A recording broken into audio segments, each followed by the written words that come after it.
সুপ্রিয় দর্শক মণ্ডলী, ফ্রন্টলাইন দেখার আমন্ত্রণ জানাচ্ছি আপনাদের সবাইকে। আমাদের আজকের অতিথি মনোয়ারুল ইসলাম এবং অধ্যাপক পারভেজ করিম আব্বাসী। মনোয়ারুল ইসলাম সিনিয়র সাংবাদিক এবং আমেরিকা প্রবাসী। Thank you. আপনাকে স্বাগত। এরপরে অধ্যাপক পারভেজ করিম আব্বাসী, আন্তর্জাতিক ঘটনা প্রবাহের বিশ্লেষক। আপনাকেও স্বাগত জানাচ্ছি। ধন্যবাদ মতি ভাই। টকশো মানেই নাকি এখন বলা হয় যে শুধু খালি রাজনীতি, কিন্তু আমরা তো অর্থনীতি নিয়েও কথা বলি, কূটনীতি নিয়েও কথা বলি। যাই হোক, তো রাজনীতি যখন মুখ্য, সেখানে আমি রাজনীতিটাকে সামনে আনছি। ডিসেম্বরে নির্বাচন হবে কি হবে না, এই নিয়ে একটা বিতর্ক জারি আছে। জি, বিএনপি বলেছে ডিসেম্বরে নির্বাচন হবে বা নির্বাচন চায় তারা, আর জামাত এখনও স্পষ্ট নয়, তবে তারা সংস্কারের পরে নির্বাচনের কথা বলছে। আর সর্বশেষ যেটা তারেক রহমান বলেছেন, যত বিলম্বে নির্বাচন হবে ততই দেশের সমস্যা আরও বাড়বে। তা আমি আলোচনাটা মনোয়ারুল ইসলামকে দিয়ে শুরু করি। মনোয়ার, আপনি কীভাবে দেখছেন? ধন্যবাদ মতিউর রহমান চৌধুরী সাহেব। আজকে 5ই আগস্টের পরে নির্বাচনের যাত্রা কিন্তু শুরু হয়ে গেছে এবং 18 কোটি 19 কোটি মানুষের একটি সুষ্ঠু, অবাধ, নিরপেক্ষ নির্বাচনের যে চাহিদা, সেইটা কিন্তু দিন দিন আরও বাড়ছে। গত 17টি বছর মানুষ নির্বাচনে ভোট দিতে পারেনি, নির্বাচনের উৎসব করতে পারেনি এবং ফ্যাসিবাদের নামে তারা এই মানুষের যে আকাঙ্ক্ষাটাকে ধ্বংস করে দিয়েছিল, নিঃশেষ করে দিয়েছিল। কিন্তু 5ই আগস্টের যেভাবে আপনি দেখেন, ঘটনার পরে বা বিপ্লবের পরে মানুষের একটা প্রত্যাশা হয়েছে যে আমাদের সাথে যারা থাকবেন, আমাদেরকে যারা দেশের রাষ্ট্র পরিচালনা করবেন, তারা জনগণের ম্যান্ডেট নিয়ে রাষ্ট্র পরিচালনা করবেন, জনগণের কাছে জবাবদিহি থাকবেন, জনগণের কাছে দায়বদ্ধ থাকবেন। এইরূপ একটি সরকার জনগণ প্রত্যাশা করে, যাতে যারা নির্বাচিত হবেন তাদেরকে যেন জনগণের কাছে গিয়ে জবাবদিহি করতে হয়। এই যে গণতান্ত্রিক প্রক্রিয়াটা গত 17টি বছর বাংলাদেশের মানুষ দেখতে পারেনি, এটা এখন আকাঙ্ক্ষার প্রতীক। এখন প্রশ্নটা উঠেছে যে আপনি শুরুতেই বলেছেন যে ডিসেম্বরের নির্বাচন বা পরে নির্বাচন। আজকে নির্বাচিত সরকার যেভাবে ম্যান্ডেটটা থাকে, তাদের স্ট্রেংথ থাকে, পাবলিক গার্ডসটা থাকে তাদের কাছে, সেইটা কিন্তু একটা অনির্বাচিত সরকারের কাছে থাকে না। যত ভালো কাজই করুক ডক্টর ইউনূস সাহেবের ব্যাপারে এদেশের সাধারণ মানুষের যে আকাঙ্ক্ষা, তার প্রতি শ্রদ্ধা, তার অনেস্টি, এই ব্যাপারে কারো দ্বিমত নাই। কিন্তু তিনি কি পারছেন? তিনি কি চাপের মধ্যে নেই? তিনি কি মব প্রক্রিয়ার সাথে তাকে মব প্রক্রিয়াকে কন্ট্রোল করতে পারছেন? এই কিন্তু প্রশ্নগুলো মানুষের। এই 6 মাসে আপনি বলছেন মব জাস্টিস, মব জাস্টিসের নামে যেগুলো হচ্ছে, এটা সাধারণ মানুষ কিন্তু গ্রহণ করছে না। স্বাভাবিক। আর এই দেশের মানুষ একটু, এই ষড়ঋতুর দেশ, এখানে 3 মাস পর পর বা 2 মাস পর পর আমাদের ঋতুর পরিবর্তন হয়, আবেগপ্রবণে বাঙালি ভাষে। এই 6 মাসে এই সরকার একটি উদাহরণ দেখাতে পারেনি সব ফ্যাসিস্ট সরকারের চেয়ে আমরা ভালো কিছু করেছি, শুধু ক্ষমতার পরিবর্তনটা না, হয়েছে। কিন্তু এটা কি সম্ভব? এত সময়, অল্প সময়ের মধ্যে এটা কি সম্ভব? একটা যখন বিপ্লব হয়, মানুষ কিন্তু যে জাগরণটা ঘটে তাতে ব্ল্যাঙ্ক চেক দিয়ে দেয়। এই সরকারকে কিন্তু নির্বাচিত সরকার না হওয়ার পরেও ডক্টর ইউনূসের নেতৃত্বে যে সরকারটা গঠিত হয়েছিল, মানুষের আকাঙ্ক্ষা যেভাবে উচ্চ পর্যায়ে গিয়েছিল, জনগণ তাদের ব্ল্যাঙ্ক চেক দিয়েছে। কিন্তু এই 6 মাসে কিন্তু মানুষ ইতিবাচক কিছু দেখতে পারেনি। আপনি দুর্নীতি বলেন, আমি একটা ঘটনা বলতে চাই। স্থানীয় সরকারের একটি সংস্থায় একজন প্রধানের ট্রান্সফারকে কেন্দ্র করে, অর্থাৎ নতুন পদে যিনি এসছেন, তাকে 25 কোটি টাকা ঘুষ দিয়ে সেই পদে আসতে হয়েছে। এবং সেই পদে এই সরকারের সময়। আচ্ছা, আমি সাংবাদিক, আমি এখানে যেহেতু সক্রিয় সাংবাদিকতা করি না, আমি আবারও বলছি, আমি 100% নিশ্চিত যে সেই স্থানীয় সরকারের একটি প্রতিষ্ঠানে প্রধান যিনি হয়েছেন, এখন 25 কোটি টাকা দিয়েছেন। সেই টাকা এখন তোলার জন্য বিভিন্ন প্রক্রিয়া, ওনার টাকা তো উনি দিয়েছেন, এখন এই টাকাগুলো কালেকশন করার চিন্তা করছেন। একটা প্রতিষ্ঠানে যদি 25 কোটি টাকা দিয়ে পদ নিতে হয়, এটা তো আমরা আগে জানতাম, শুনতাম, কিন্তু এইটা এখনো আছে, এটা তো আমাদের এটা এখন ব্যাপক আকারে বেড়েছে, ব্যাপক আকারে বেড়েছে। সুতরাং আপনি বলেন যে দুর্নীতির ব্যাপারটা, আমি আবারও বলছি যে স্থানীয় সরকার পর্যায়ে মানে বিশেষ করে গ্রাম পর্যায়ে এই যে আওয়ামী লীগ, বিএনপি বা জামাত, এদের 6 বছরে যা না করা যায় বা 10 বছরে না করা যায়, এরাই গত 6 মাসে তার চেয়ে বেশি উপার্জন করেছে বিভিন্নভাবে। মামলা প্রত্যাহার করে দেন, অথবা আপনার নামে মামলা হবে, জুজুর ভয় দেখিয়ে টাকা গ্রহণ করা, এগুলা প্রত্যেকটা গ্রামে গ্রামের, এটা কিন্তু রুট লেভেলে চলে গেছে। এটা কিন্তু ভয়ঙ্কর একটা বিষয়। আর একটা বিষয় হলো যে নির্বাচন ব্যাপারে যেটা আপনি বলছেন, যে এই প্রধান উপদেষ্টা নিজেই বলেছেন যে ডিসেম্বরের মধ্যে আমরা নির্বাচন করতে চাই। তাহলে তাকে যদি আমরা এখন আমাদের অ্যাঙ্কর ভাবি, প্রধান উপদেষ্টা নিজে বলে দিয়েছেন যে ডিসেম্বরের মধ্যে একটা জাতীয় নির্বাচন অনুষ্ঠিত হবে। এখন আর একটা গুঞ্জন উঠেছে যে না, জাতীয় নির্বাচন নয়, আমরা স্থানীয় সরকার আগে নির্বাচন করব। এই স্থানীয় সরকার নির্বাচন হলে যে পরিস্থিতি তৈরি হবে, আমাদের জাতীয় আকাঙ্ক্ষা যেটা জাতীয় নির্বাচন, সেই মুখ আমরা দেখতে পারবো কিনা সন্দেহ আছে। এবং এই স্থানীয় সরকার নির্বাচন হবে আওয়ামী লীগকে পুনর্বাসন করার একটি ট্রায়াল। অনেক ধন্যবাদ আপনাকে। এই পর্যায়ে প্রফেসর আব্বাসী, আপনার দৃষ্টিতে কি ঠিক এইরকমই না অন্য? না, মনোহর ভাইয়ের সাথে মোটামুটি তো আমি বলবো যে আমি একমত। হ্যাঁ, উনি যেটা বললেন হচ্ছে যে এখানে নিশ্চয়ই উনি বয়োজ্যেষ্ঠ সাংবাদিক, তো ওনার সোর্স আছে, তো দুর্নীতির ব্যাপারটা আমি বলতে পারবো না। কিন্তু হ্যাঁ, অন্যান্য জায়গায় যেগুলো আছে যে আমি লোকমুখে শুনি যে ছোটোখাটো বা বড় দুর্নীতি যেগুলো হচ্ছে, বা টেন্ডারবাজি বা চাঁদাবাজি, তো এগুলো কিন্তু অব্যাহত আছে। এটা এখন মানে প্রথম 2-3 মাস এটা কিন্তু না শোনার মতোই ছিল, কিন্তু এখন এটা বেশ, আমি বলবো যে আমি লোকের মুখে এটা হচ্ছে প্রচলিত, যে এখন আগের মতোই, আগের ফর্মেই ফেরত যাচ্ছে। এখন আমি আসল কথাগুলোতে আসি। নির্বাচনের কথা বললেন ভাই, একদম ঠিক কথা বলেছেন। বিগত 3টি নির্বাচন থেকে জাতি বঞ্চিত হয়েছে। একটা পুরো প্রজন্ম বেড়ে উঠেছে, নাবালক থেকে হচ্ছে সাবালক হয়েছে, ভোটের অধিকার ওদের থেকে ওরা বঞ্চিত হয়েছে। এটা হচ্ছে যে ইটস আ ফ্যাক্ট, এটা তো ডিনাই করে লাভ নেই। এবং বিগত আওয়ামী লীগের সরকার এমনভাবে এখানে হচ্ছে আপনার শাসনের অবকাঠামো এখানে হচ্ছে ধস নামিয়েছিল, যাতে হচ্ছে ওরা ক্ষমতায় এখানে চিরস্থায়ী বন্দোবস্ত করে থাকতে পারে। এটা হচ্ছে পটভূমি। কিন্তু সব দোষটা এখন আওয়ামী লীগের সরকার নেই। শেখ হাসিনাও এখন ভারতে পালিয়ে গেছেন। তো এখন ওদের উপরে এখন আলোচনা না করে বর্তমানের অবস্থায় আসি। বর্তমানে যে অবস্থাটা আছে ভাই, যেটা বললেন, শেখ হাসিনার আমলে অটোক্রেসি ছিল, স্বৈরশাসন। তারপর অগস্ট 5-এর পর যখন ডক্টর ইউনূসের ক্যাবিনেট হলো, তখন কিছু কিছু লোক বলেছে এটা কি এনজিওক্রেসি নাকি না। কিন্তু এখন আমরা দেখছি এনজিওক্রেসি থেকে মুভ করে এটা চলে গেছে মবক্রেসি, যে কিছু আনরুলি লোক যারা আইন নিজের হাতে তুলে নিচ্ছে, তারাই হচ্ছে মানুষের মধ্যে ত্রাস সৃষ্টি করছে। এবং এরা কারা ঠিক মতো জানা যাচ্ছে না। ডেমোক্রেসি কিন্তু রাস্তায় কিন্তু এখনো অনেক দূরে। তার সাথে সাথে আমি বলি, যদি আপনি দেখুন, আমি একে একে আপনাকে বলছি, এখানে আওয়ামী লীগের প্রথম দিকে না হলেও প্রথম 4-5 বছরের পর থেকে আমরা বলা শুরু করলাম যে হচ্ছে মিস গভর্নেন্স, ঠিক মতো সুষ্ঠুভাবে এখানে সুশাসন তো নেই, এখানে এটা ভেঙে যাচ্ছে। শেষের 3-4 বছর আমরা বললাম ম্যাল গভর্নেন্স, কুশাসন। আর এখন হচ্ছে নন গভর্নেন্স, কোনো শাসনই নেই। এবং এটার আমি আপনাকে এখন ব্যাখ্যাটা দিচ্ছি। নির্বাচনে তো এটা is a function of governance. যে কোনো ব্যাপারে আমরা ধরেই নিচ্ছি ডক্টর ইউনূসের হচ্ছে নিয়ত ভালো, আমরা ধরেই নিচ্ছি এর মধ্যে ওনার ক্যাবিনেটের মধ্যে কিছু উপদেষ্টা আছেন যারা অভিজ্ঞ এবং দেশের ভালো করতে চান, ধরে নিলাম। কিন্তু আজকে আপনার মানব জমিনের এখানে যে ফ্রন্ট পেজে যেখানে হচ্ছে যে শিক্ষা ব্যবস্থা, যেখানে হচ্ছে যে নৈরাজ্য হচ্ছে, ডক্টর ওয়াহিদুদ্দিন মাহমুদের ইন্টারভিউটা আছে, আমারও আছে, তবে ডক্টর ওয়াহিদুদ্দিন মাহমুদ এটা হচ্ছে খুব আমার কাছে মনে হয়েছে যে মনে দাগ কেটেছে।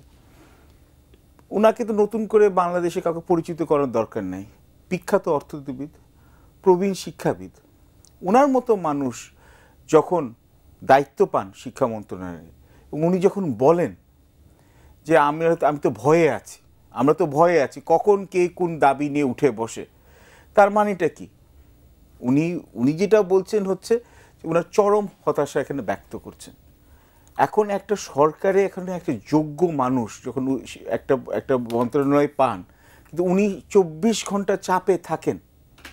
আজ এই ন্যাশনাল ইউনিভার্সিটির আন্ডারে কিছু কলেজ হয়ে গেল, কাল হচ্ছে আবার হচ্ছে এমপিও ভুক্তির জন্য শিক্ষকরা আসলো, এবং এগুলো কিন্তু পুরানো সমস্যা, এমন না যে এই সরকার এটা সৃষ্টি করেছে।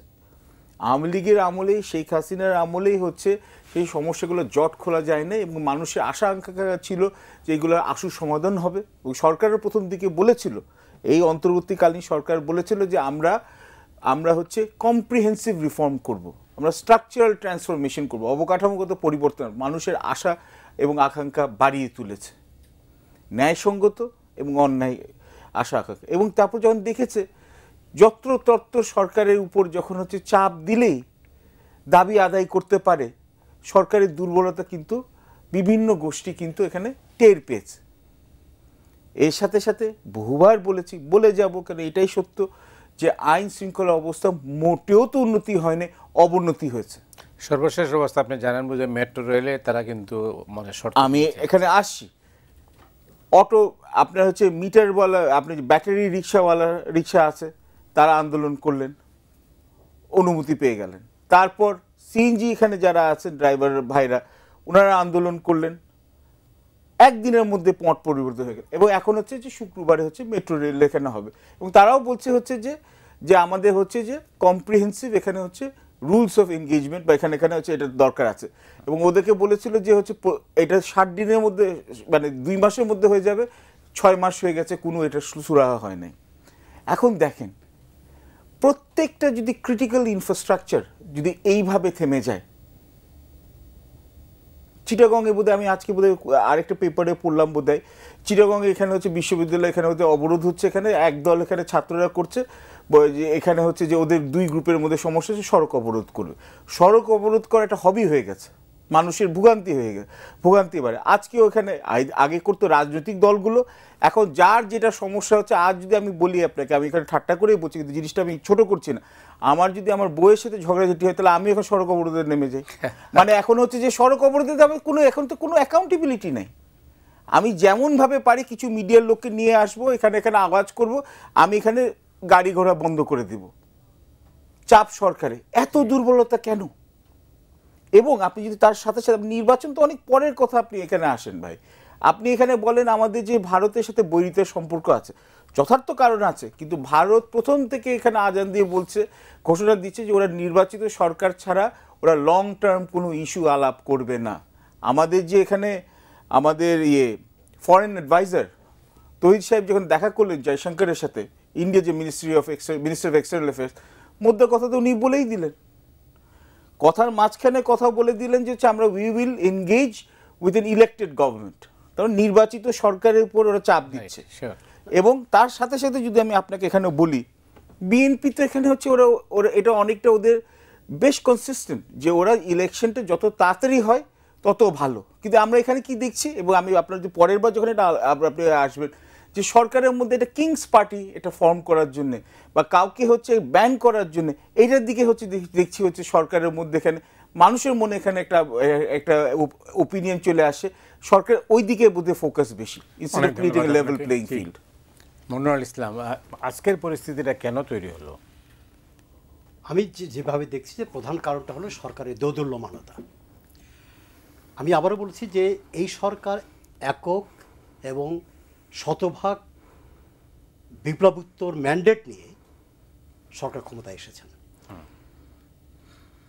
লক্ষ্য একটাই, এই দেশের সুশাসন প্রতিষ্ঠা করা, আর একটা হলো নির্বাচিত ব্যক্তিদের হাতে, নির্বাচিত প্রতিনিধিদের হাতে ক্ষমতা হস্তান্তর। কিন্তু যে কোনো কারণেই হোক, সরকার যে টার্গেটটা, ভিশনটা ঠিক করতে পারেনি। আজকে সরকারের যারা আছেন, এর শাখা প্রশাখা যারা এখানে জড়িত হয়েছেন, এদের উদ্দেশ্য আদর্শ নিয়েও আমার একটু সন্দেহ আছে। ছাত্ররা যে ভূমিকা রেখেছে অবশ্যই আমরা তাদেরকে সাধুবাদ জানাই। তাদের 3 মাসের ত্যাগ তিতিক্ষা এবং আন্দোলনের মধ্য দিয়েই আজকে ফ্যাসিবাদের পতন হয়েছে। কিন্তু এটা কিন্তু ভুল যদি আমরা না করি, এই ক্ষেত্রটা কিন্তু তৈরি করেছে এদেশের রাজনৈতিক দলগুলোই, এদেশের আপামর জনতাই। দীর্ঘ 17 বছরের যে অত্যাচার, নির্যাতন, আয়নাঘর, ঘুষ, দুর্নীতি এবং দলীয়করণের বিষ বাষ্প কিন্তু তৈরি হয়েছিল। ছাত্ররা সেটাকে উস্কে দিয়েছে, নেতৃত্ব দিয়েছে। এই জন্য সাধুবাদ জানি তাদেরকে আপনারা বীরশ্রেষ্ঠ বলতে পারেন, এক ধরনের 24-এর গণ অভ্যুত্থানের বীরশ্রেষ্ঠ, বীর প্রতীক। কিন্তু আজকে ছাত্ররা যখন ক্ষমতার মোহে আগামীতে স্বপ্ন দেখে যে ক্ষমতার জন্য, এইটা কিন্তু 5ই আগস্টে ছিল না। তাদের একটাই দাবি ছিল বৈষম্যহীন সরকার, বৈষম্যহীন কাঠামো। আর একটি হলো কি, শেষ পর্যন্ত যেটা আসছে যে আমরা এই ফ্যাসিবাদের পতন চাই। আজকে তাদের স্বপ্ন, নতুন করে স্বপ্ন গজিয়েছে, তারা ক্ষমতার অংশীদার হতে চায়। ওকে, ওয়েলকাম।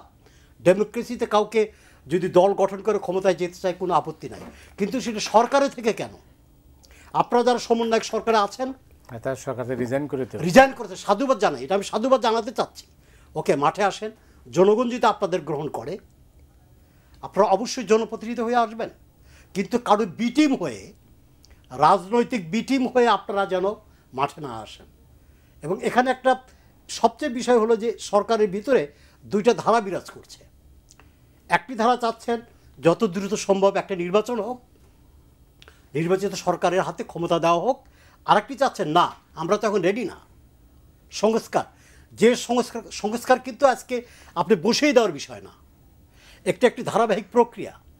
আপনি এই দেশের সুষ্ঠু, অবাধ, নিরপেক্ষ নির্বাচনের স্বার্থে যতটুকু সংস্কার করা দরকার, ডু ইট। এবং যদি আপনি বলেন যে সম্পূর্ণ সংস্কার না হওয়া পর্যন্ত আপনারা নির্বাচন যাবেন না, তার মানে দেশকে একটি অনিশ্চয়তার মুখে ঠেলে দিচ্ছেন। শুধু তাই না, বড় ভাই যেটা বললেন যে এই যে আনলিমিটেড নির্বাচিত সরকারের ব্যাপারে ভারত সহ বিভিন্ন, শুধু ভারত বলেনি, ইউরোপিয়ান সরকারও তারা বলেছে যত দ্রুত সম্ভব একটা নির্বাচন হোক। এবং এই দেশের উন্নয়নের যে চাবিকাঠি বিদেশি বিনিয়োগ, আপনি অস্থিতিশীল একটি সরকার যদি থাকে, সেখানে বিনিয়োগকারীরা আসতে সাহস পায় না। তার একটা স্ট্যাবল গভর্নমেন্ট চায়, একটা স্ট্যাবল পলিটিক্যাল প্রসেস তারা চায়। কিন্তু নির্বাচন না হওয়া পর্যন্ত আপনি এটা নিশ্চয় দিতে পারছেন না, এবং এই দেশে বিনিয়োগ হচ্ছে না। সেই ক্ষেত্রে আমি মনে করি যে যত দ্রুত সম্ভব একটি নির্বাচনের আয়োজন করা, এবং ছাত্ররা যেটা করেছেন বা করতে চাচ্ছেন আমরা সাধুবাদ জানাই, কিন্তু সিমটমটা ভালো না। দল গঠন না করতেই তাদের মধ্যে চতুর্মুখী লড়াই শুরু হয়ে গেছে। তারা কতটুকু যেতে পারবেন এটা জনগণ কিন্তু মাপকাঠি বিচার করা শুরু করেছেন। দেখা যাক মানে মাঠে রাজনীতি গড়ালে কি দাঁড়ায়। প্রফেসর আব্বাসী, আপনি মনোয়ার ইসলামের বক্তব্যটা শুনলেন। আমরা যেটা বুঝলাম, তিনি যেটা বলছেন যে তারা যে লক্ষ্য নিয়ে, যে উদ্দেশ্য নিয়ে তারা ক্ষমতায় এসেছিলেন, সেখান থেকে তারা লক্ষ্যচ্যুত হয়েছে। তো আর আপনি বলছেন যে কোনো শাসনই নেই। তো এই মাঝখানে পরে এই এখন যেটা বলা হচ্ছে সংস্কার ছাড়া নির্বাচন করা ঠিক হবে না, এই যে বলছেন কেউ, এই নেগেটিভস যারা দাঁড় করাতে চাচ্ছেন তারা আসলে কি চাচ্ছেন? অত্যন্ত গুরুত্বপূর্ণ প্রশ্ন। অ্যাকচুয়ালি প্রথম 3 মাসে যদি সরকারের উপদেষ্টারা যা বলতেন যে সংস্কার করা উচিত, সর্বমুখী সংস্কার করা উচিত, তো কম্প্রিহেন্সিভ রিফর্মস, সবাই কিন্তু সাধুবাদ জানিয়েছিল। কিন্তু আমরা দেখলাম কি, এই কমিশন করার জন্যে যে সময় কালক্ষেপণ হলো, কমিশনে কে যাবে এটার জন্যে, যেটা আমরা শুনি, কারণ এটা তো পেপারে আসে না, লোকে কান কথায় শুনি, এবং অনেকগুলো কমিশনের মেম্বারদের কাছ থেকে শোনা কথা। তো বলছে যে এখানকার জন্য দেন দরবার করা, তারপর কে বেশি অ্যাকসেপ্টেবল, কে কম অ্যাকসেপ্টেবল, কে কতটুকু সুবিধা নেবেন, কে কতটুকু সুবিধা নেবেন না। অনেকে আবার বলেছে যে আমরা বেতন নিব না, শ্বেতপত্র কমিটি যারা, তাদের আলাদা একটা ব্যাপার, বাকিরা যেমন আছে এগুলো নিয়ে শোনা যায়। তারপর হচ্ছে আপনার এখানে এই কমিটি বা কমিশনগুলোর এখানে যেসব আপনাদেরকে এখানে প্রতিনিধি নেওয়া হয়েছে, কেউ ভালো, কাউকে চিনেনও না, শোনা যায় উনার আত্মীয়, উনার বন্ধু, এইভাবে এখানে অনেকে এইভাবেই তো শোনা যাচ্ছে। এখন যেটা হয়েছে হচ্ছে কোনো মতে এখন এখানে বেশ কিছু সুপারিশ দেওয়া হয়েছে, তো দিনের শেষে বিড়ালের গলায় ঘন্টাটা ঝুলাবেটা কে? আপনার এই সংস্কারগুলোকে বাস্তবায়ন করার জন্যে আপনার রাজনৈতিক দলগুলোর সহযোগিতা দরকার, এবং রাজনৈতিক দলগুলোর সহযোগিতা করার জন্য প্রত্যেকটি রাজনৈতিক দলকে নিয়ে আসা উচিত। এখন হঠাৎ করে এটা শুনতে গিয়ে বলে ও তার মানে কি এখানে হচ্ছে যে আওয়ামী লীগকে ওরা রিহ্যাবিলিটেট করার কথা বলছে, তা নয়। কিন্তু হচ্ছে যে আওয়ামী লীগেরও তো এটা সত্যি কথা যে কিছু ডেডিকেটেড ভোট ব্যাংক আছে, এবং আওয়ামী লীগের সব নেতারাই যে খারাপ তা তো নয়। তাহলে আওয়ামী লীগের মধ্যে যাদের নিয়ে কেস নেয়, এবং এটা আমার কথা না, এটা হচ্ছে উপদেষ্টা হচ্ছে আসিফ, যে তার কথাই গতকাল শোনা গেছে, এখন কিন্তু টিউন চেঞ্জ হয়ে গেছে, যাদের নামে কেস নেয়, যাদের নামে কোনো মামলা নেয় দুর্নীতির বা খুন খারাপি, তারা কি পার্টিসিপেট করতেই পারে, এটা থট বেলুন। তো এখন প্রথম দিকে একরকম কথা, পরের দিকে আরেক রকম কথা। বিএনপি তো বলেই দিচ্ছে যত তাড়াতাড়ি নির্বাচন করতে পারে ততই আমাদের দেশের জন্য মঙ্গল, তাহলে আরও সমস্যা বাড়তে থাকবে। এখন আপনার প্রশ্নের উত্তরটা দিই, এখন আমরা যদি বলি যে সংস্কারের উপর যদি বেশি জোর দেওয়া হয় এবং যদি নির্বাচনের ব্যাপারে একটা ফার্ম ডেডলাইন না নিয়ে আসা হয়, তখন কিন্তু এর ডিলেইং ট্যাকটিক হিসাবে এর চিন্তা করা যাবে, এবং তখন কিন্তু জনগণের যে সমর্থন যে আমরা মনে করছি যে দে আর টেকিং ফর গ্রান্টেড, সেটা কিন্তু কমে চলে যেতে কোনো মানে দেরি লাগবে না। আসলে ভাই ঠিকই বলেছেন, বাংলাদেশের জোয়ার ভাটার দেশ, ইজ্জত কামাই করাটা খুবই কঠিন, ইজ্জত খোয়ানোটা কিন্তু খুবই সহজ। শেখ হাসিনার সরকারের আমলে, বিগত রাজনৈতিক দলের সরকারের আমলে আমরা কিন্তু দেখেছি সারা জীবন লাগে, এটা হচ্ছে এটা লেগেসি বানানোর জন্য, সারা জীবন লাগে হচ্ছে মানুষের সম্মান অর্জন করতে, মুহূর্তের একটা ভুলের জন্য এটা কিন্তু নষ্ট হয়ে যায়। ছাত্রদের প্রতি প্রথম দিকে বুকে হাত দিয়ে সবাই বলুক যে ছাত্রদের দিকে প্রথম দিকে ছাত্র মানে যে ছাত্র লিডার বা কোঅর্ডিনেটর, তাদের প্রতি যে মানুষের একটা শ্রদ্ধা ছিল, একটা স্নেহ ছিল, একটা ভালোবাসার ভাব ছিল, কিন্তু অনেক ক্ষেত্রে আমরা দেখেছি বেশ কিছু ছাত্র প্রতিনিধির উগ্রতা, বা হচ্ছে যে আপনি মনে করুন যে স্ট্যাবলিশড এবং হচ্ছে অনেস্ট, এখানে হচ্ছে যে এখানে মিডিয়া জার্নালিস্টদের প্রতি বা অ্যাক্টিভিস্টদের প্রতি তাদের যে ভাষার আচরণ, সেটা তো কিন্তু আমাদের সমাজের সাথে যায় না এটা। এবং এটা কিন্তু একটা জিনিস আপনাকে বলি, শুধু তাই না, আজকে সাধারণ মানুষ যেটা ভাবে যে ছাত্ররাই ডক্টর ইউনূসকে তার অভিষ্ট লক্ষ্যে পৌঁছতে দিচ্ছেন না, তাকে প্রেশারাইজ করছেন, তাকে চাপের মধ্যে রেখেছেন। এটা কিন্তু আমরা বলি, অফিসিয়ালি বলি না বা পত্রিকাগুলোতে আসে না, কিন্তু সাধারণ মানুষ কিন্তু এটা পারসেপশন না, এটা পারসেপশন, জনগণের পারসেপশন ঠিকই বলতে, জনগণের পারসেপশন ঠিক না ঠিক, কিন্তু মানুষের মনে যেটা চলে আসে গেঁথে যায়, সেটা কিন্তু এটা সমস্যা। এবং সংস্কার কিন্তু এখন সংহার হয়ে গেছে, এখন কিন্তু সংস্কারের সংহার হয়ে গেছে। এখন সংস্কার নিয়ে আমরা কি এখন দেখুন, এখন ঠিক আছে আপনি বলবেন কেন আগের সরকারের আমলে কি সমালোচনা করতে পারতাম, এটাও ঠিক করেছি, আপনিও করেছেন, আমিও করেছেন, উনিও করেছেন, বেশ কিছু লোক করেছে, তখন উইদিন দ্য সেট বাউন্ডারিজ আমরা ঝুঁকি নিয়ে করতাম, এখনও করছি, হ্যাঁ। কিন্তু এটা তো এই সরকারের অবদান না। আমাকে কি আমি আমার এখানে হচ্ছে কথা বলার স্বাধীনতা, সমালোচনা করার স্বাধীনতা এতটুকুর জন্য আন্দোলন হয়েছিল, এতটুকুর জন্য এবং তারপরে ভাই আপনি যেটা বলতে যাচ্ছেন, এখনও তো দেখছি একই জিনিস। সরকারের উপদেষ্টা কিছু কিছু মানুষ, ডক্টর ইউনূসের মধ্যে নন, নিশ্চয়ই উনি এখানে একটা বিরল, এখানে একটা এক্সেপশন, কিন্তু দেখি হচ্ছে যে সমালোচনা যদি গঠনমূলক হয়, ওদের যে সহনশীলতা দেখানোর কথা ওটা কিন্তু দেখি না। এবং বরঞ্চ আপনি যদি সমালোচনা যদি হয় এবং এটা যদি মানে আলোচনা মন মতন হয়, তখন আপনার উপর আগে যেমন আওয়ামী লীগ সরকারে আমার একটা ট্যাগ লাগিয়ে দেওয়া হতো, আওয়ামী লীগ সরকারের যদি সমালোচনা করা হতো বলতে হচ্ছে যে রাজাকারের দোসর বা মুক্তিযোদ্ধার এখানে চেতনার বিরোধী, এখন বলা হচ্ছে ফ্যাসিবাদীর দোসর বা আফসোস লীগ বা হচ্ছে বিএনপির দোসর। আমাদের দেশে লেবেলিং আর ট্যাগ ছাড়া কিছু হয় না, কিন্তু সাধারণ মানুষ যারা ভালোকে ভালো বলবে, খারাপকে খারাপ বলবে, ছাত্ররা যদি ভালো কিছু আনতে পারে নিশ্চয়ই মানুষের একটা অপশন হতেই পারে।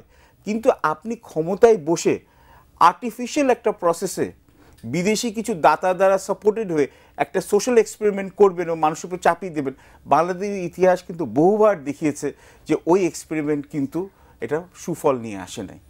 ধন্যবাদ।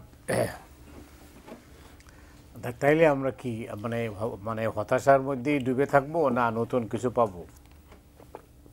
আমি মনে করি যে বিশেষ করে ডক্টর প্রফেসর ইউনূসকে বাংলাদেশের মানুষ যেভাবে শ্রদ্ধা এবং তার প্রতি আস্থা রেখেছে, হতাশ হবার কিছু নেই। আমার বিশ্বাস যে আমি একজন ক্ষুদ্র মানুষ, ডক্টর ইউনূস সাহেবকে, তার সরকারকে আরও স্ট্রংলি তাকে কাজ করতে হবে, যেমন এই দেশ নিয়ে, জনগণ নিয়ে, রাষ্ট্র নিয়ে এক্সপেরিমেন্ট করার কোনো সুযোগ নেই। এক্সপেরিমেন্ট আমরা দেখেছি 71 সাল থেকে, এবং আজকে 2024 সালে আরেকটা গণ অভ্যুত্থান হয়েছে। 90 সালে একটা অভ্যুত্থান হয়েছিল, 71 সালে একটা মুক্তিযুদ্ধ হয়েছিল। মানুষকে কত আর সার্কাস আমরা দেখাবো রাজনীতিবিদরা? কিন্তু এটা তো স্বীকার করতে হবে যে প্রফেসর ইউনূসের পক্ষে এখানে খুব স্ট্রং হওয়া সহজ ব্যাপার নয়। কারণটা হচ্ছে স্ট্রং হতে পারবেন না তারা, কারণ হলো কন্ট্রাডিকশন কাজ করে তার মধ্যে। তিনি একদিকে শান্তিতে নোবেল পুরস্কার পেয়েছেন, এটা তো স্বীকার করতে হবে। এই অশান্তির কোনো কাণ্ড, এই যে আজকে যদি বলপূর্বক বল প্রয়োগ করা হয় কোথাও, তখন তো তার সব মানে তার ইমেজেই জনগণের শক্তি হলো বড় শক্তি মতি ভাই, জনগণ তার পিছনে আছে। এবং আজকে যে আসল সংঘাতটা কোথায়, যে নির্বাচনটা প্রশ্ন নিয়ে আপনি এসছেন, সংঘাত হলো জামাত আর বিএনপির। Awami League it is over.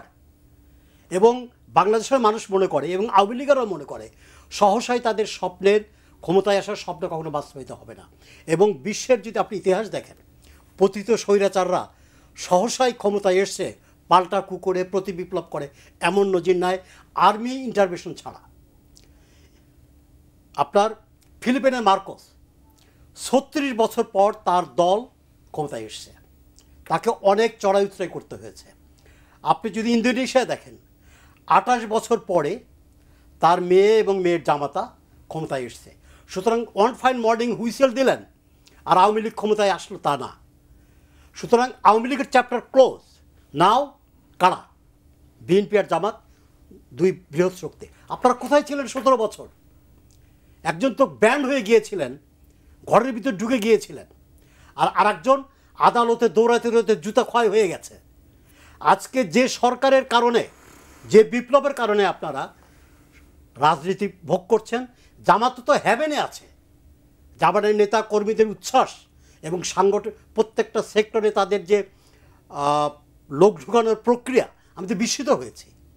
সুতরাং জামাতকে অস্থির হলে চলবে না যে এখনই আমরা ক্ষমতায় যাব এবং যতদিন ক্ষমতায় যেতে না পারবো ততদিন আমরা সংস্কারের দাবিতে আমরা পিছিয়ে থাকবো, তা না। এটা তো কৌশলের খেলা। এই মুহূর্তে যদি কৌশল খেলতে, জনগণের জীবনে আপনারা কৌশল খেলতে পারেন না। জনগণের ভাগ্য নিয়ে আপনারা 71 সালে খেলেছেন, জনগণ আপনাদের প্রত্যাখ্যান করেছে। বিএনপি 17 বছর নির্যাতনের শিকার হয়েছে, কর্মীরা ঘরে থাকতে পারেনি, পালিয়ে থেকে সংসার ধ্বংস হয়েছে, ব্যবসা ধ্বংস হয়েছে। এই শিক্ষাটাকে আপনারা নেবেন না? এই সুযোগ এসেছে একটি ঐক্যবদ্ধ ভিত্তিতে ক্ষমতা যাওয়ার চেয়ে দেশটাকে এগিয়ে নেওয়ার একটা চিন্তা করেন, এবং জনগণ কিন্তু আপনাদেরকে রায় দিবে, আপনাদেরকে ক্ষমতায় বসাবেন। আল্লাহর রাস্তে ডক্টর ইউনূসের সহায়তায় তাকে শক্তিশালী করুন, একটি সাধারণ নির্বাচনের যেন পথ উন্মোচিত হয় সেটার ভাবে হেল্প করুন। কিন্তু আমি আরেকটা কথা বলতে চাচ্ছি, কিন্তু এই গত 3 দিনে 4 দিন আমি যেটা দেখলাম, স্থানীয় সরকার আগে নির্বাচন করার একটা প্রোপাগান্ডা শুরু হয়েছে এবং একটা কার্যকর পদক্ষেপ শুরু হয়েছে। এইটা হবে জাতির জন্য আরেকটা ব্লান্ডার। একটা নন পলিটিক্যাল একটা নির্বাচনে কোন এলাকায় আওয়ামী লীগ নাই, কোন এলাকায় আওয়ামী লীগের বেনিফিশিয়ারি নাই, তারাই নির্বাচন প্রক্রিয়া অংশ নেবে। তার মানে কি? আপনি তাদের রুখতে পারেন, কেউ আওয়ামী লীগের নামে করছে না, একজন সাধারণ মানুষ নির্বাচন করছে, সে আওয়ামী লীগপন্থী। তার মানে কি? এই নির্বাচনের মধ্যে যদি আওয়ামী লীগ 30% সিট পায়, উপজেলা বলেন, স্থানীয় ইউনিয়ন পরিষদ নির্বাচনগুলো বলেন, তার মানে কি? তাদেরকে আপনি দাঁড়াবার সুযোগ করে দিচ্ছেন। একদিকে তাদের ব্যান করতে চান, আরেকদিকে তার স্থানীয় সরকার নির্বাচনের নামে তাদেরকে পুনর্বাসন করতে চাচ্ছেন। ডুয়েল ক্যারেক্টার আপনাদের মধ্যে। অনেক ধন্যবাদ প্রফেসর আব্বাসী। আমি একটু রাজনীতির বাইরে একটু অর্থনীতি নিয়ে একটু চিন্তা মানে কথাবার্তা বলি। সেটা হচ্ছে যে IMF-এর যে 4 নম্বর কিস্তি, সেটা অনিশ্চিত হয়ে গেছে, ডেফার করেছে পেমেন্ট। ওরা বলছে জুনে দিবে বোধহয়। ওরা 2টা কিস্তি একসাথে মিলিয়ে $1 বিলিয়ন মতো দিবে, কিন্তু এটা নিয়ে জল্পনা কল্পনা শুরু হয়ে গেছে যে কেন হচ্ছে। কিন্তু এটা তো ঠিক যে IMF-এর যে শক্ত শর্তগুলো ছিল, যেটা শেখ হাসিনার আমলে মুখে মানা হয়েছিল কিন্তু ইমপ্লিমেন্ট করা হয় নাই, এবং এখন অগস্ট বিপ্লবের পর বা অগস্ট অভ্যুত্থানের পর বেশ কিছু লিভে দিয়েছিল, কিন্তু এখন কিন্তু IMF কিন্তু অজগরের পাশে, মানে অজগরের মতো এখানে আমাদের এখানে কুণ্ডলি পাকিয়ে আমাদেরকে এখন কিন্তু চাপ দিচ্ছে। এটাই কিন্তু স্ট্রাকচারাল অ্যাডজাস্টমেন্ট প্রোগ্রাম হতে হবে। আপনার প্রোগ্রামে বলেছিলাম যে আমাদের ট্যাক্স টু GDP রেশিও, কর আহরণের মাত্রা, ওরা বলেছে এটা বাড়াতেই হবে। তখন কি করলেন আপনি দেখেন, আপনার ডিরেক্ট ট্যাক্স আপনার প্রত্যক্ষ করটা না করে আপনি হচ্ছে যে আপনি ইনডিরেক্ট ট্যাক্সটাকে আপনি দিচ্ছেন, মানুষের সমালোচনা হলো, সরে গেল। আচ্ছা, আপনি এখন আগে আওয়ামী লীগ সরকার নিজেকে ক্ষমতায় রাখার জন্য অবৈধভাবে যেইভাবে আপনার সরকারি খাত বাড়িয়েছে, যেভাবে সরকারি সুবিধা, আমার কোনো সমস্যা নেই সরকারি খাতের সাথে, কিন্তু পাবলিক সেক্টরে এমপ্লয়িজদেরকে যেভাবে নিয়োগ করেছে স্থায়ী ভিত্তিতে, অস্থায়ী ভিত্তিতে, এবং তার সাথে হচ্ছে ঘুষের রাজনীতি, এখন তো এই সরকার তো এটার সাথে স্যাডেলড হয়ে গেছে।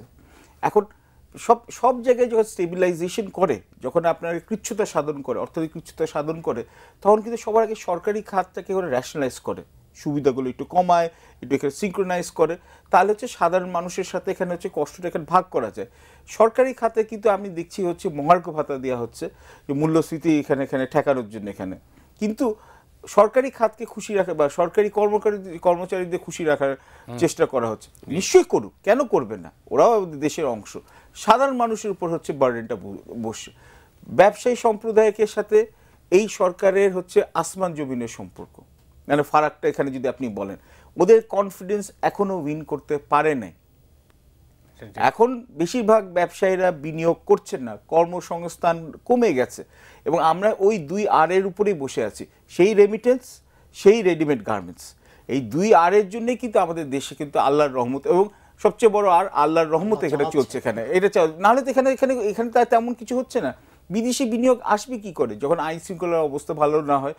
বিদেশি বিনিয়োগ এখানে আসবে কি করে যতক্ষণ না আপনার এখানে হচ্ছে যে আপনার যে নীতির এখানে হচ্ছে একটা ধারাবাহিকতা থাকে, যেটা বলবো পলিসি কন্টিনিউটি।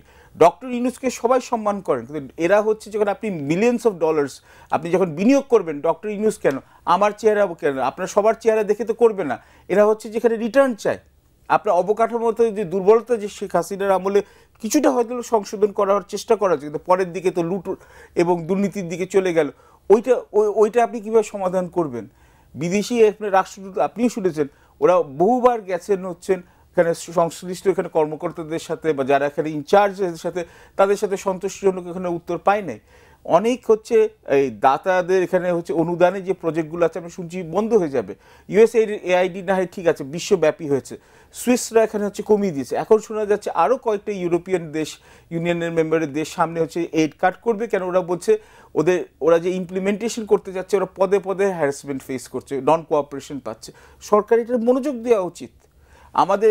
এবং সবচেয়ে বড় কথা, মূল্যস্ফীতি কমানোর চেষ্টা করা হচ্ছে, কিন্তু আমাদের যে সরবরাহ খাতের যেখানে দুর্বলতা, সাপ্লাই চেনের দুর্বলতা দূর হয় না। শুধু আপনি ওই আপনার সুদের হার বাড়াবেন আর ওইটা দিয়ে আপনি হচ্ছে এটা কমাবে, আপনার মূল্যস্ফীতি কমাবেন, ওটা হচ্ছে বিদেশিতে মানে উন্নত দেশে হয়। তো আমাদের এই কয়েকটা সমস্যা, এগুলোর সমাধান না করলে কিভাবে আমাদের দেশ সামনে আগাবে?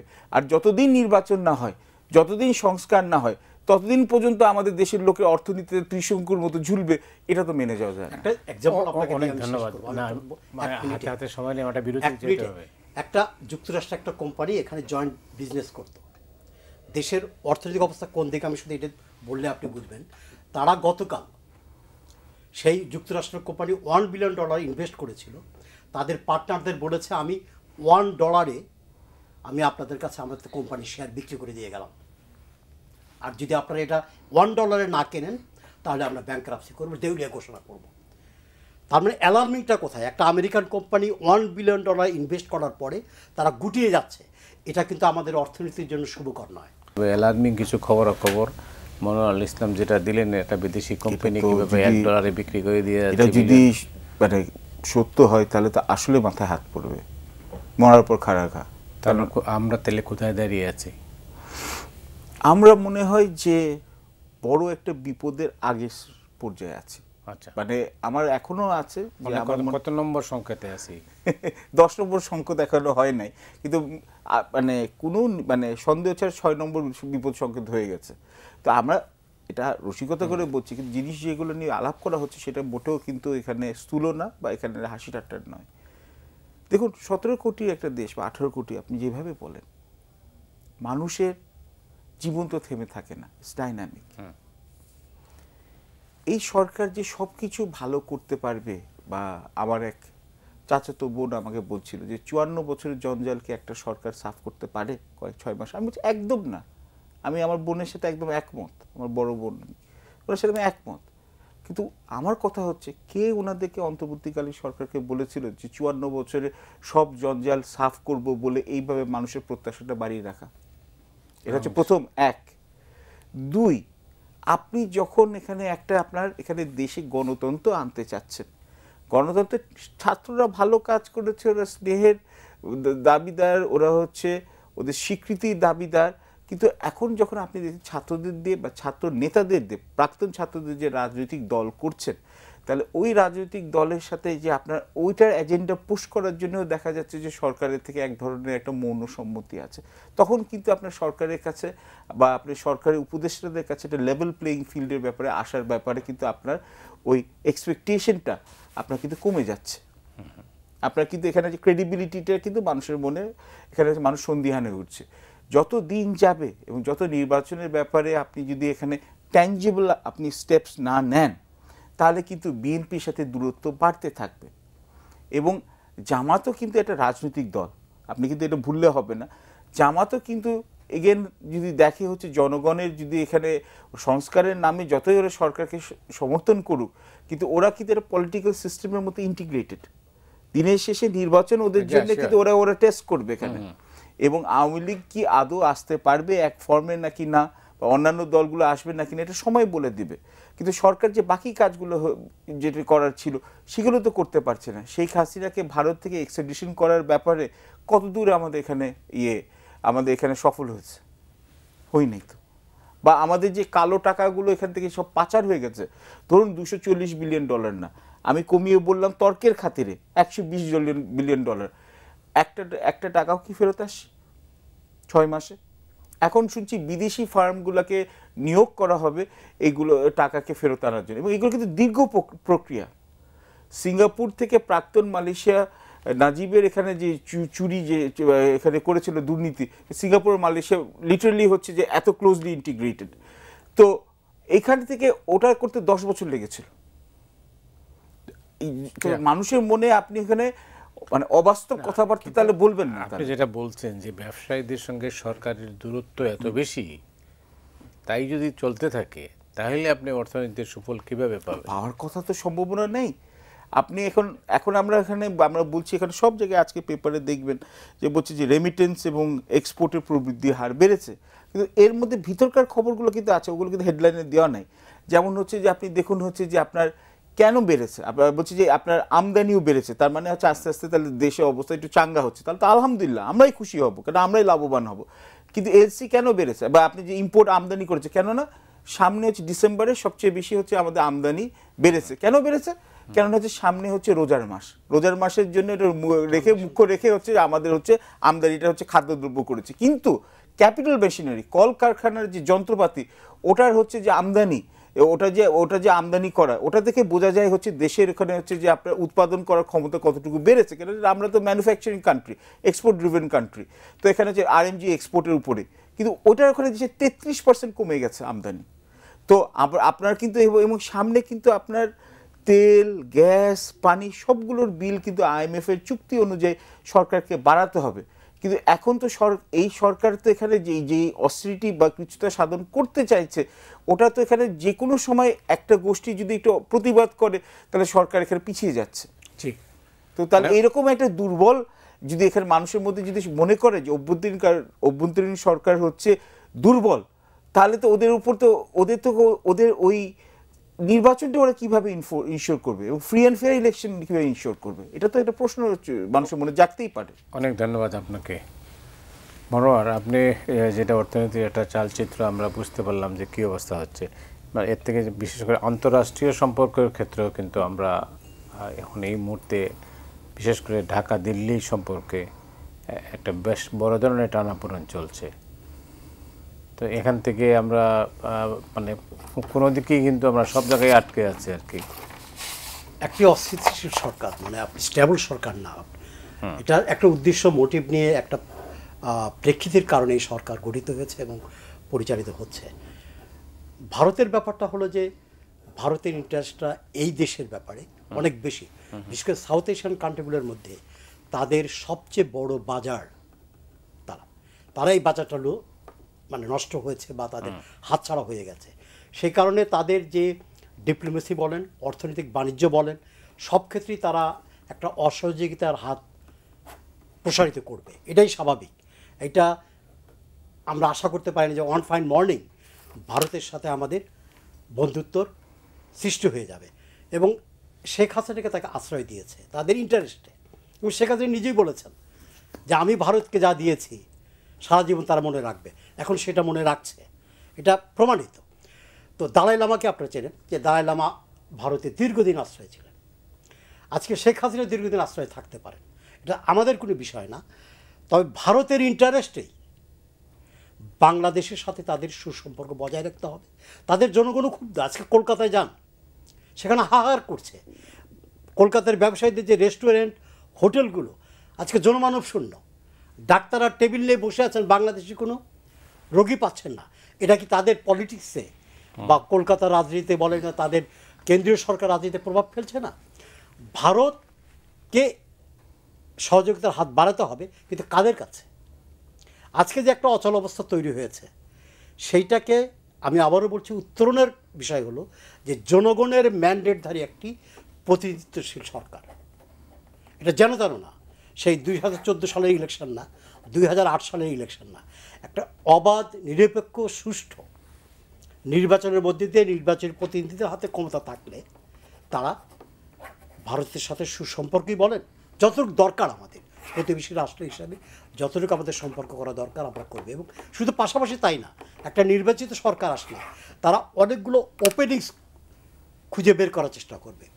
ভারত আমাদের প্রতিবেশী রাষ্ট্র, তাদের প্রভাব, তাদের রাজনৈতিক ডেভেলপমেন্টটা আমাদের উপরও বর্তায়, কিন্তু অন্যান্য পার্শ্ববর্তী দেশগুলো আছে, অন্যান্য দেশগুলি বাঁচছে না, তারা কি চলতে পারছে না? শ্রীলঙ্কার সাথে তাদের কী সম্পর্ক, নেপালের সাথে তাদের কী সম্পর্ক, ভুটানের সাথে তাদের কী সম্পর্ক? সুতরাং আমরা যে ভারত আমাদের বন্ধু রাষ্ট্র নাই, আমাদের সব কিছু অশুদ্ধ হয়ে গেল, আমরা পানিতে পড়ে গেলাম, এইটা ভাবার কোনো চিন্তা নেই। অল্টারনেটিভ জায়গাগুলোকে খাতগুলোকে আমাদের চিহ্নিত করতে হবে এবং বিভিন্ন দেশের সাথে আমাদের সম্পর্ক উন্নয়ন করতে হবে। পাশাপাশি ভারতের স্বার্থে এবং আমাদের স্বার্থে একটা ডিপ্লোম্যাটিক নেগোসিয়েশন, একটি ধারা অব্যাহত রাখতে হবে। এবং আজকে আমি বলতে দ্বিধা নাই যে আজকে প্রধান পররাষ্ট্র বিষয়ক উপদেষ্টা তিনি কি স্ট্রংলি তার দায়িত্বটি পালন করতে পারছেন? আজকে ভারতে আমাদের একজন রাষ্ট্রদূতকে হাইকমিশনকে নিয়োগ দেওয়া হয়েছে, 3 মাস হলো বিষয়টি ঝুলে আছে। আমাদের প্রতিনিধিত্ব কোথায় যাচ্ছে? সেখানে কে আমাদের প্রতিনিধিত্ব করছে? তো ডিপ্লোমেসিতে গ্যাপ থাকার কোনো সুযোগ নেই, এই জিনিসগুলো দ্রুতপূর্ণ করতে হবে। প্রফেসর আব্বাসি, জি, যেটা আন্তঃরাষ্ট্রীয় সম্পর্কের কথা বলছিলাম, তো এর মধ্যে তো মাঝখানে ট্রাম্পের সঙ্গে আমার মাথায় ওইটাই আসছিল, নরেন্দ্র মোদীর বৈঠক হয়ে গেল। এরপরের খবরাখবর তো আপনি নিশ্চয়ই দেখেছেন। এখান থেকে বাংলাদেশ ঢাকা দিল্লি সম্পর্কে কোনো প্রভাব পড়বে কি? কতটুকু প্রভাব পড়বে মানে বাস্তব চিত্রে, এখানে বাস্তব জীবনে ওটা তো ভবিষ্যতে দেখা যাবে, কিন্তু জনগণের মনে এই যে বললাম পারসেপশন, মানুষের মনে গুঞ্জনে কিন্তু এটা ধরা পড়ছে। কেননা দেখুন, এটা পারসেপশনের ব্যাপার। এবং আমি আপনার সাথে কথা থেকে আমি এখানে ধরছি, যেই দিন প্রেসিডেন্ট ট্রাম্প ওয়াশিংটনে উনি শপথ গ্রহণ করছেন, দেখুন it's all about the big picture. আপনি লোকের সামনে কি ছবি তুলে ধরছেন। সেই দিন আমাদের পররাষ্ট্র উপদেষ্টা চলে যাচ্ছেন চীনে, বেজিংয়ে। ঠিক আছে, আগে থেকে শিডিউল হয়ে গেল, কিন্তু আপনি তো জানেন এই প্রোগ্রামটা ওই দিন হবে। তার মানে এইটা দেখুন, এটা কিন্তু ভারতের মধ্যে কি মিডিয়াতে প্রচুর, কিন্তু এখানে তবে আরেকজন উপদেষ্টা কিন্তু ওয়াশিংটনে ছিলেন। কিন্তু আমার কথা হচ্ছে পররাষ্ট্র উপদেষ্টা যখন চলে যাচ্ছেন, দেখুন এটা কিন্তু আমরা তো এটা আমরা তো বুঝতে পারছি, কিন্তু এটা যখন প্রজেকশন করছেন ভারতীয় মিডিয়া কিন্তু এটাকে বহাল তবিতে বলেছে। আর আমরা বলতে পারি আরে ভারত কি বললো তাতে কি আর এসে যায়। ভারতীয় মিডিয়ার মিডিয়া বা বিশ্ব এখানে ইনফ্লুয়েন্সে, যেহেতু ওরা ইংরেজি এখানে অনেকগুলো চ্যানেল আছে, সেখানে কিন্তু ওরা প্রভাব করতে পারে।